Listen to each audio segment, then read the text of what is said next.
Lauk pauk diduga basi, puluhan siswa SD di Nunukan sakit perut usai nikmati makan bergizi gratis. Ada profesor-profesor yang pinter-pinter kok nggak setuju.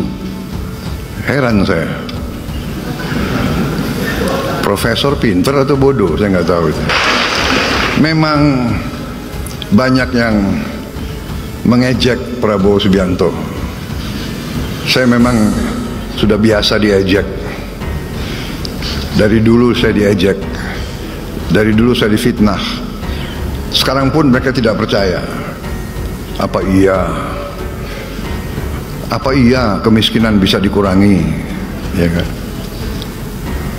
Saya mau bikin program memberi makan untuk semua anak Indonesia pun diejek. Pun ada yang tidak setuju. Sampai sekarang ada profesor-profesor yang pinter-pinter kok nggak setuju. Heran saya. Profesor pinter atau bodoh, saya nggak tahu itu. Kasus murid sekolah keracunan menu makan bergizi gratis atau MBG terjadi di Nunukan, Kalimantan Utara. Awalnya keracunan makanan dari program makan bergizi gratis dirasakan sebagian murid dan guru SDN 03 Nunukan Selatan. Namun setelah ditelusuri, sejumlah sekolah juga melaporkan kejadian serupa. Pasalnya sumber menu makanan makan bergizi gratis atau MBG diketahui berasal dari dapur yang sama. Dari hasil penelusuran akhirnya diketahui siswa-siswi SMAN 2 Nunukan Selatan juga mengalami gejala mual dan mencret akibat menu ayam kecap yang dibagikan pada hari Senin 13 Januari 2025 lalu. Makan bergizi gratis, sayurannya basi. What?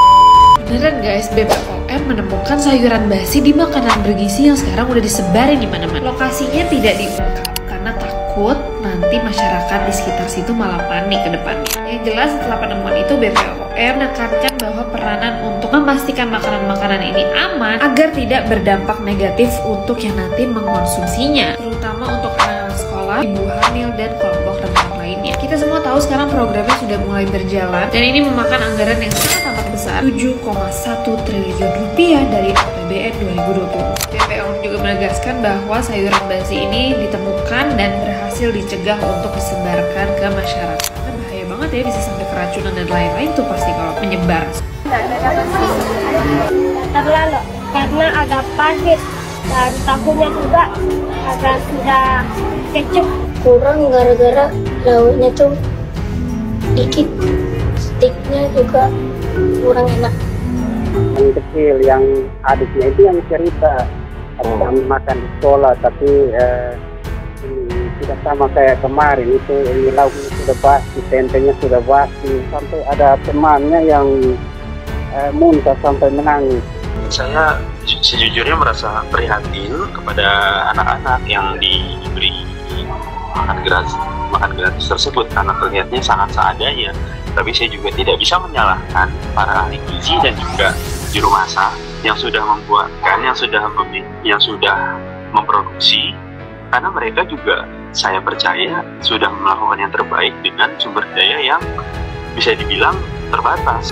Baiknya memang dikoordinasikan sebuah tim kerja yang tugasnya memang untuk mencari tahu informasi apa yang kurang, kayak kanal untuk komplain atau kanal untuk mengupload foto, kanal untuk mengupload input. Menurut saya saat yang krusial nih sebulan pertama ini. Ini video sebenarnya buat subscribers only, tapi gua gak kuat pengen marah-marah. Jadi masalah makan siang bergizi gratis buat anak-anak. Ada satu video yang gua lihat, ada anak ngomong ayamnya kurang enak, pala lu PA, kurang enak ayamnya. Makan siang bergizi gratis. Anak gua Aska dari dulu ikut gua syuting di mana-mana. Yang gua kasih makan adalah makanan box yang ada di sana yang buat semua orang. Dan kalau dia ngomong sama gua, "Bah, nggak enak, aku mau yang lain," gua tabok. Tanya anaknya, gue tabok. Makan kamu. Ini makanan, ini sehat. Semua orang makan seperti ini. Komplain nggak enak. itu anak gua tabok. Makanya sampai sekarang lu tanya sama semua orang yang pernah syuting sama Aska atau deket sama Aska, sampai sekarang Aska kemanapun kalau ada syuting atau ada kerjaan, yang dicari sama dia adalah nasi box karena kebiasaan. Nggak pernah komplain enak nggak enak, dimakan sama dia. Nah ente komplain, sekaya apa ente? Gila. Nih mau nambahin. Kalau aku buat yang bilang nasi makan siang gratis itu nggak penting, untuk kalian karena nggak relate. Aku dulu jajan cuma 1.000, sedangkan beli makan siang tuh mesti 2.500 sampai 3.000. Jadi yang aku bisa beli cuman jelly drink karena 750 perak harganya. Buat apa? Nunda lapar. Pasti tahu kalau yang relate.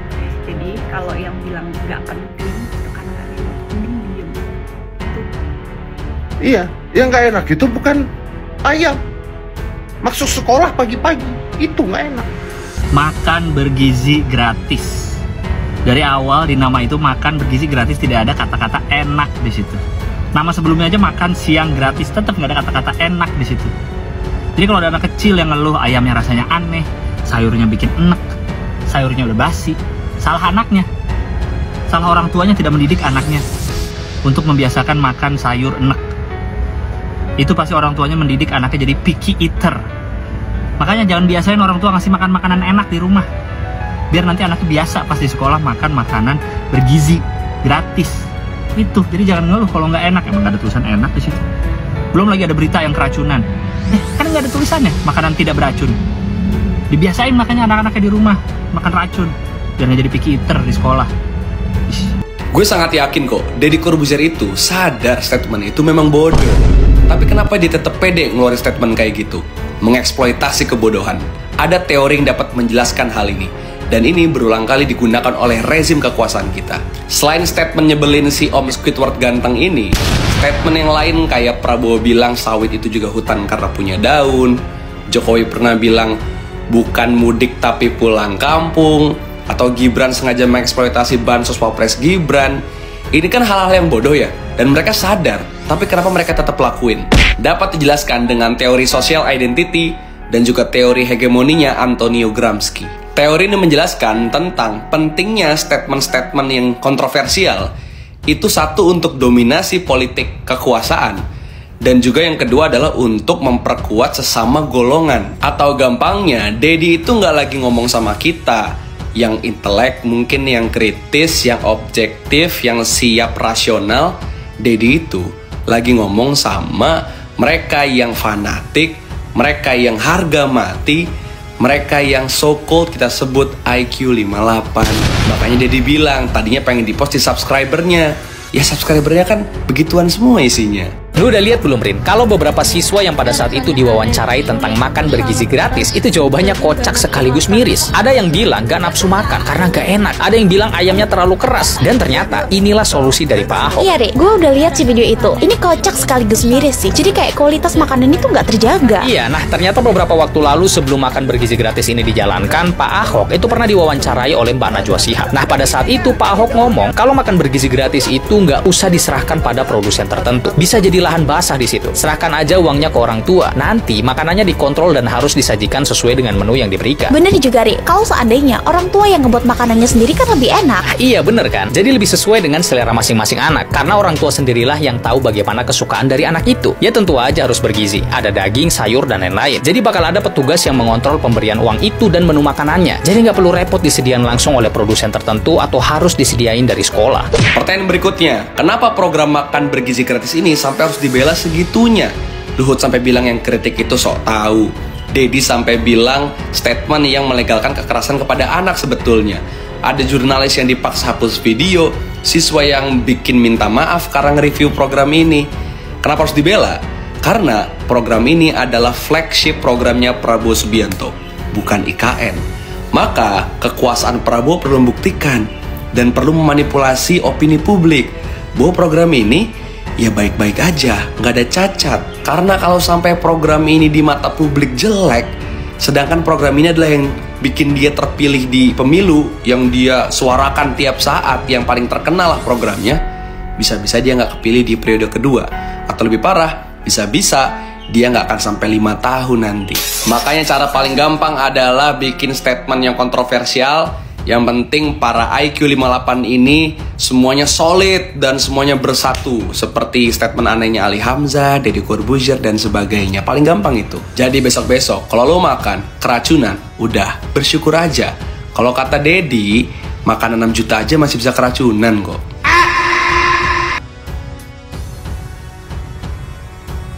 Pengelola dapur dipanggil, imbas puluhan siswa SD di Nunukan Kaltim diare usai nikmati makan bergizi gratis. Kepala Sekolah SDN 003 Nunukan Selatan, Hairudin mengaku sudah memanggil penanggung jawab dan pengelola dapur, Babinsa, serta perwakilan dari Badan Gizi Nasional. Pembagian MBG di sekolah kami ada 2 sesi. Untuk sesi pagi, pihak dapur memasak menu MBG pada dini hari. Sementara untuk sesi siang, dimasak pukul 9 WITA. Kata pihak dapur saat itu, lauk pagi berupa ayam kecap masih banyak. Daripada dibuang, jadi mereka alihkan untuk dibagi pada sesi siang, ujarnya. Hairudin menduga ada menu lauk MBG yang sudah basi dan disantap oleh siswanya. Jadi banyak juga siswa saya yang tidak keluhkan sakit perut. Saya duga ada lauk yang basi, tuturnya. Puluhan siswa SDN 003 Nunukan Selatan, Kabupaten Nunukan, Kalimantan Utara Kaltara mengeluhkan perut mual hingga diare. Mereka diduga alami sakit usai menyantap menu makanan bergizi gratis MBG. Hal itu disampaikan oleh Kepala Sekolah SDN 003 Nunukan Selatan, Hairudin. Orang tua siswa keluhkan kepada saya, ada puluhan siswa, karena kelas 3C itu ada 17 anak. Kelas 2B ada 12 anak. Belum lagi kelas lainnya, kata Hairudin dilansir dari tribunkaltara.com, Jumat tanggal 17 Januari tahun 2025. Hairudin mengatakan bahwa keluhan perut mual hingga diare yang dialami siswanya pada minggu kedua pelaksanaan MBG. Minggu pertama, mulai hari Senin sampai Jumat itu bagus saja, tidak ada masalah. Pada minggu kedua hari pertama, Senin malam baru para orang tua siswa keluhkan anaknya mual dan diare, ucapnya. Dia menjelaskan bahwa pelaksanaan MBG di SDN 003 Nunukan Selatan dibagi menjadi 2 sesi, pagi dan siang. Hairudin menuturkan bahwa puluhan siswa yang mengeluhkan perut mual hingga diare adalah mereka yang mendapat menu MBG pada sesi kedua. Untuk membahas persoalan tersebut, Hairudin mengaku sudah memanggil penanggung jawab dan pengelola dapur, Babinsa, serta perwakilan dari Badan Gizi Nasional. Pembagian MBG di sekolah kami ada 2 sesi. Untuk sesi pagi, pihak dapur memasak menu MBG pada dini hari. Sementara untuk sesi siang, dimasak pukul 9 WITA. Kata pihak dapur saat itu, lauk pagi berupa ayam kecap masih banyak. Daripada dibuang, jadi mereka alihkan untuk dibagi pada sesi siang, ujarnya. Hairudin menduga ada menu lauk MBG yang sudah basi dan disantap oleh siswanya. Jadi banyak juga siswa saya yang tidak keluhkan sakit perut. Saya duga ada lauk yang basi, tuturnya. Siswa yang mengeluhkan perut mual hingga diare telah ditangani oleh orang tuanya masing-masing. Dia berharap kejadian tersebut tidak terulang lagi dan menjadi evaluasi bagi pengelola dapur menu MBG. Kami punya sebanyak 597 siswa yang menjadi sasaran MBG. Saya harap kejadian ini tidak terulang lagi, ungkap Hairudin. Perwakilan Badan Gizi Nasional BGN di Nunukan, Aji, menyatakan bahwa pihaknya telah mengirimkan sampel lauk MBG yang diduga menyebabkan keracunan ke BPOM. Terkait sebab keracunan, kita masih investigasi, meski kasusnya dianggap selesai, katanya. Aji mengakui adanya dugaan bahwa lauk MBG yang basi mungkin menjadi penyebab keracunan. Kronologis kejadian menunjukkan bahwa puluhan siswa mengalami diare setelah mengonsumsi makanan yang disajikan.